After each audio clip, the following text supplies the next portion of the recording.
just reported that a federal judge has now ordered the State Department to release records in this Ukraine scandal, including communications involving the Secretary of State, Mike Pompeo, and the president's personal attorney, Rudy Giuliani, and that they have 30 days to do so. Harry Littman is back with us. And so, Harry, can officials of the State Department put a stop to it? Can they say, nope, we're just not giving you the records? No, they certainly can't, although that hasn't stopped the Department of Justice from stonewalling in the past. There's now a pending order. It'll be appealed. There's 30 days. This is in district court in Massachusetts. It'll be appealed above. And even if they comply, it may be riddled with certain exceptions. It's under the Freedom of Information Act brought by a nonpartisan watchdog. But it's just another way. They really zero in on Giuliani here and Trump's use of his personal lawyers, two others, Victoria Tenzing and Joseph DeGeneva. It's another way in which this Giuliani feature is an Achilles heel for the administration. There's going to be many weak links for them in trying to assert executive privilege and the like, since they have in charge of the whole foreign policy a guy who's never worked in the government. So for now, it's another reversal, another fire they can try to put out, but some of these fires they're not going to be able to put out. We won't know the ultimate resolution of this for more than 30 days because they will appeal. Okay, got it. Harry, thank you. Stand by. Let me get everyone now to the chaos on Capitol Hill today, where this group of House Republicans loyal to President Trump decided to disrupt this latest closed-door hearing in the Democrats' impeachment inquiry. And this stunning move comes just one day after damning testimony from the top U.S. diplomat in Ukraine. More on that testimony here in just a second. But first, these Republican lawmakers here, led by Florida Congressman Matt Gaetz, walked into this secure room in the House basement just as the Deputy Assistant Defense Secretary sat down for her deposition. We're going to try to go in there and we're going to try to figure out what's going on behalf of the millions of Americans that we represent that want to see this Congress working for them and not obsessed with attacking a president who we believe has not done anything to deserve impeachment.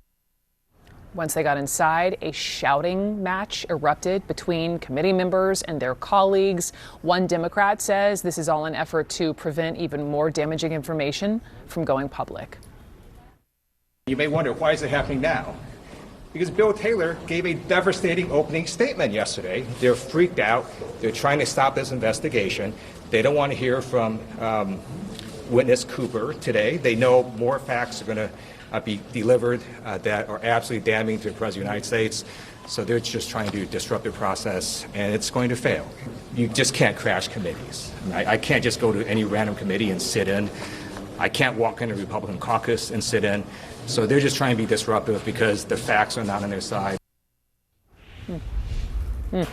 CNN senior congressional correspondent Manu Raju is up on Capitol Hill. And can you just, how did this begin? How aware was the president of this plan by these Republicans? What do you know? Well, there was a meeting at the White House yesterday with some of these Republican members and the president where they talked about their impeachment strategy. Now, some of the Republicans are insisting that this effort to crash these proceedings today did not come up. We'll see as we learn more. But nevertheless, this has been delayed for about 5 hours now. And some members that I just spoke to believe that it will actually begin sometime soon, this closed-door hearing with Laura Cooper, the top Defense Department official, because it's not clear.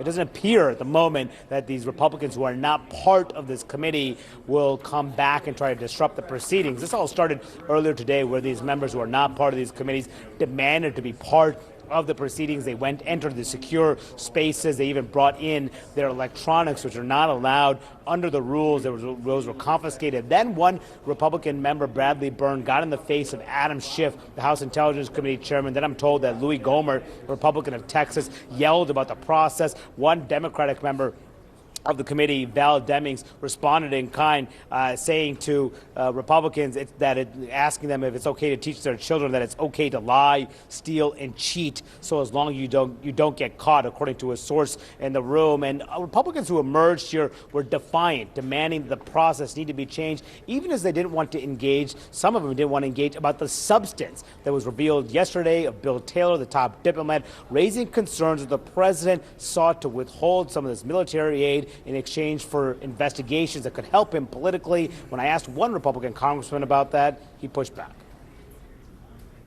Mr. Brooks, the opening statement says very clearly, this is what Bill. The opening statement doesn't make any difference. Let me finish what I'm saying. Let me finish my question. He says You very should clearly. not be relying on it. Why should I not be relying on his public testimony? If you were in a court of law, would you rely just on the opening statement of an attorney? But let me or ask the first you, witness can I called? ask you what or would he you said? have cross-examination? Would you allow rebuttal witnesses to determine, to explore whether the first witness's testimony was accurate or I'm asking about the substance of what he said. He That said doesn't make that. any difference. We don't know whether what he said is true or not because of the sham process that's being used. You were asking Democrats the right have question. emerged calling this a pathetic indeed, to try to get a response today about the substance of the allegations. Democrats are calling this all a stunt to create a distraction from what Bill Taylor testified to yesterday. I did ask the Republican leader just moments ago, Kevin McCarthy, about the allegations that were laid out by Bill Taylor. He said that this is not a firsthand conversation, this revelation from Bill Taylor, instead insisting there was no quid pro quo. So you're still hearing that defense mount among Republicans in the House for the president, and today this being led by this effort to disrupt these proceedings, which have been delayed for several hours here, Brooke.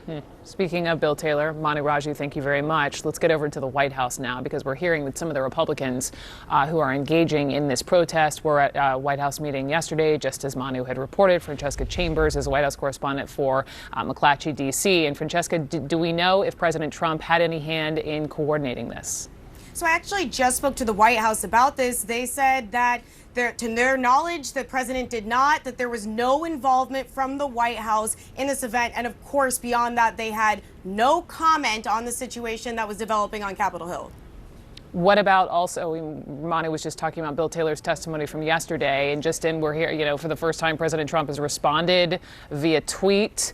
This is what he's tweeted. Never Trumper Republican John Bellinger represents never Trumper diplomat Bill Taylor, parentheses, who I don't know. In testimony before Congress, do nothing Democrats allow Republicans zero representation, zero due process, and zero transparency. He goes on. Does anybody think this is fair? Even though there was no quid pro quo, I'm sure they would like to try. And the testimony shows, Francesca, quid pro quo without a doubt. Well, and he also says they need to stop hiring these, quote, never Trumpers. So it sounds like he might need to put in a call to his Secretary of State, Mike Pompeo, because the reason that Bill Taylor was even back in Ukraine in the first place, he was the previous ambassador to Ukraine in a previous administration. He came back because he was asked to. After Marie Yovanovitch was fired, or not fired, but reassigned from that role, so to speak. So the president might want to call his Secretary of State and get on the same page with him about what's happening here. As far as Bill Taylor himself is considered, it is true that unlike some of the other people who are serving as charge d'affaires or an ambassador, he's not someone who had been a heavy donor to the president. He is someone who had, again, previously served in a position, and he's also someone who had been a Romney supporter and a Jeb Bush supporter.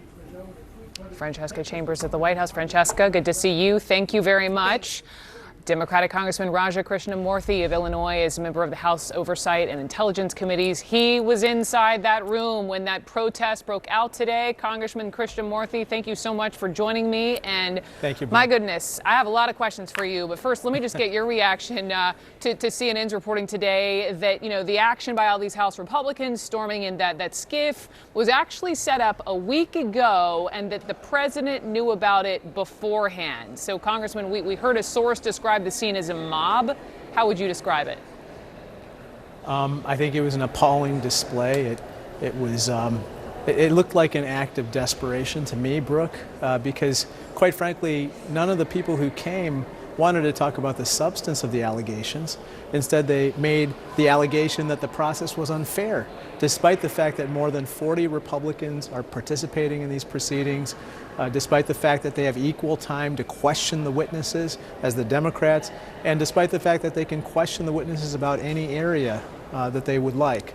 So I think that this was really a pathetic display this morning, and it doesn't reflect well on them. And the fact that, according to our reporting, that the president had a heads up and presumably, since they carried on, didn't tell them no, your response is what? I hope that wasn't the case. I hope it was not orchestrated by the president. But at the same time, I know that his comments are very inflammatory. And the way that he tweeted about this process is blatantly inaccurate.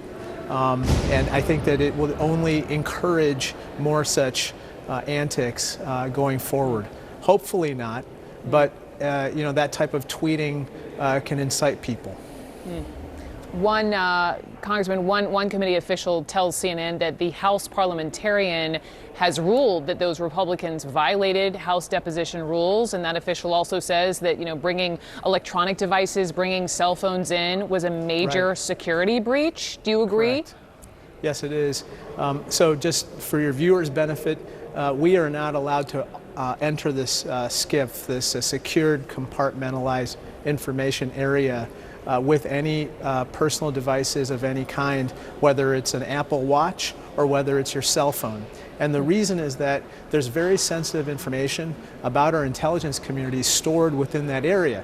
And so if some adversary, some foreign government were able to tap into our cell phones and potentially listen in on the deliberations, or worse yet, get images of what we see, that would be a security breach.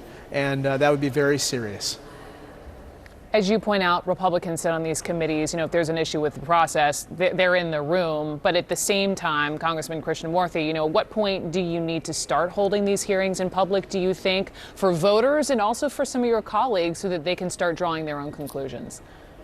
Well, Chairman Schiff has said that he wants to hold public hearings. Right now, we're in the process where basically we're trying to elicit witness testimony, and we want to make sure that it doesn't somehow get aligned with each other from different witnesses. That being said, I believe that Chairman Schiff wants to try to publish these transcripts in short order and then hold public hearings, and I think that that's exactly what he's going to do. I mean, Congressman, when you have a scene like this, right, when you have these members of Congress, these Republican members of Congress live tweeting in this secured area, I'm sure a lot of people were wondering, well, how do you protect the whistleblower when lawmakers are doing this blatantly, just disregarding the rules? Yeah, I think that this was a security breach this morning, and I think that it has to be handled appropriately, and I think there should be some sanctions for it. That being said, going forward, I hope that we can focus back on the substance of the allegations, because at the end of the day, these allegations are very serious. That is, that the president actually invited foreign assistance with his domestic re-election campaign, and that there might have been a quid pro quo, as well as the fact that there might have been a cover-up. So these are very serious allegations that we have to get to the bottom of. And that Bill Taylor testimony yesterday, at least one Democrat says that his testimony was a quote-unquote sea change and that it could accelerate things. How do you see it? I can't comment on the specific testimony. However, the statement which Bill Taylor did acknowledge was accurate, the one that was shared with the public, is corroborating evidence for the whistleblower's claims, as well as Mick Mulvaney's admission last week, or his statement last week, that there indeed was a quid pro quo, that military aid was conditioned on political investigations by the Ukrainians into the president's domestic rivals. And so that's very serious, and I think Mr. Taylor's testimony, at least his opening statement, definitely corroborated that. Congressman Krishnamurthy, you have a lot on your plate, as do the rest of the members of Congress. Thank you so much. I appreciate the time. Amid all of this chaos.